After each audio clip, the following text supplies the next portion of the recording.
Hello foodies, welcome back to my channel Indian Cooking Recipes. இன்னைக்கு நாம வாழைக்காய் வச்சு டேஸ்டியான ஒரு வறுவல் பண்ண போறோங்க. இது எப்படி பண்ணலாம்ங்கற ரெசிபியை வாங்க வீடியோக்குள்ள போய் பார்க்கலாம். வாழைக்காய் வறுவல் செய்யறதுக்காக நான் இங்க 3 வாழைக்காவை தோல் எடுத்துட்டு இந்த மாதிரி மீடியம் சைஸா நறுக்கி தண்ணில போட்டு வச்சிருக்கேன். இது இருக்கட்டும். இப்போ நாம ஒரு மிக்ஸி ஜார் எடுத்து வச்சுக்கலாம். இதில் ஒரு சில பொருள் எல்லாம் சேர்த்து நம்ம அரைக்கணும். அதை ஃபஸ்ட்டு அரைச்சிட்டோன்னா நமக்கு ஈஸியாக இருக்கும். சோம்பு 1/2 டீஸ்பூன் அளவுக்கு எடுத்திருக்கேன். கிராம்பு 3 பீஸ் எடுத்திருக்கேன். பட்டை இதுவும் 3 பீஸ் எடுத்திருக்கேன்.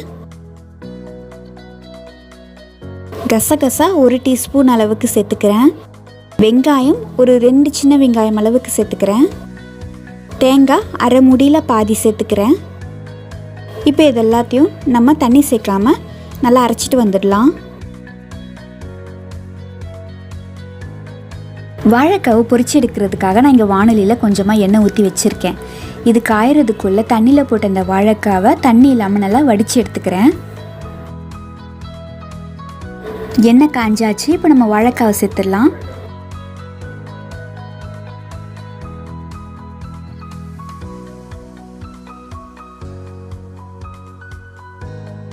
இந்த வாழைக்காயில் எண்ணெயில் இந்த மாதிரி பொரிச்சு எடுக்கிறதால சாப்பிடும்போது அப்படி பஞ்சு மாதிரி இருக்கும்.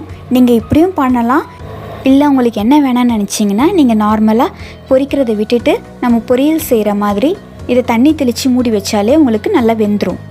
மற்றதெல்லாம் சேம் ப்ராசஸ் தான். வாழைக்காய் பார்த்திங்கன்னா இப்போ அப்படியே பாதியான மாதிரி இருக்கும். எண்ணெயில் நல்லா சுண்டிடுச்சு. இப்போ இது போதும், நம்ம எடுத்துடலாம்.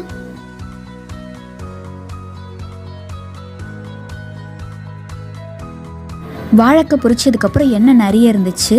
அதனால் பாதி எண்ணெய் எடுத்துகிட்டு இதில் ஒரு 3 டேபிள் ஸ்பூன் அளவுக்கு எண்ணெய் ஊற்றி வச்சுருக்கேன். எண்ணெய் நல்லா காஞ்சாச்சு. இதில் 1/4 டீஸ்பூன் அளவுக்கு சோம்பு சேர்த்துக்கிறேன். 1/2 டீஸ்பூன் அளவுக்கு சீரகம், நறுக்கி வச்சு ஒரு பச்சை மிளகாய் சேர்த்துக்கிறேன்.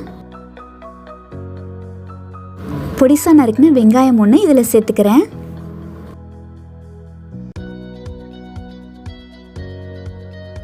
வெங்காயம் கொஞ்சமாக வதங்கினதுக்கப்புறம் 1 டீஸ்பூன் அளவுக்கு இஞ்சி பூண்டு பேஸ்ட் சேர்த்துக்கிறேன்.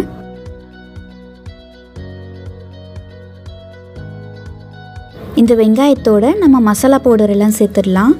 1/2 டீஸ்பூன் அளவுக்கு மஞ்சள் தூள் சேர்த்துக்கிறேன். 3/4 டீஸ்பூன் அளவுக்கு மிளகாய்த்தூள், 1/2 டீஸ்பூன் அளவுக்கு தனியாத்தூள், கொஞ்சமாக சர்க்கரை. இது ஆப்ஷனல் தான், உங்களுக்கு வேண்டாம்னா நீங்கள் ஸ்கிப் பண்ணிடலாம். வெங்காயத்தோடு இதெல்லாம் சேர்த்து வதக்கிக்கலாம்.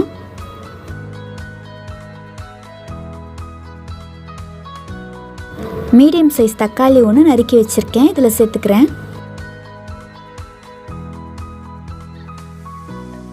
இப்போ பாருங்கள், தக்காளி நல்லா வெந்துடுச்சு. இதில் நம்ம தேங்காய் கசகசாலாம் அரைச்சி வச்சுருந்தோம்ல, இந்த வாணலியில் அது எல்லாத்தையும் சேர்த்துடலாம்.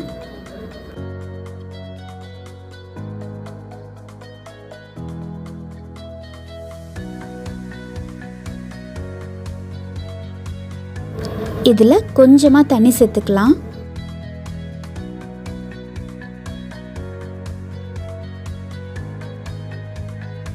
நம்ம பொரிச்சு வச்சிருந்த வாழைக்காவை இதில் சேர்த்துடலாம்.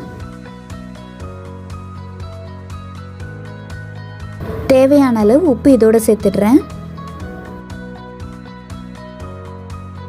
வறுவலுக்கு தேவையான எல்லாமே நம்ம இப்போ சேர்த்தாச்சு.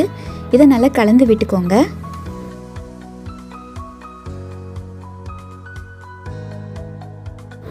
நல்லா கலந்ததுக்கப்புறம் கொஞ்சமாக தண்ணி ஊற்றி ஒரு 5 நிமிஷத்துக்கு மூடி போட்டு மீடியம் ஃப்ளேமில் வைங்க.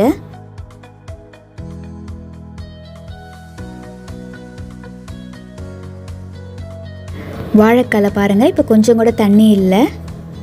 எப்படி உதிராக வந்திருக்குன்ட்டு பாருங்கள்.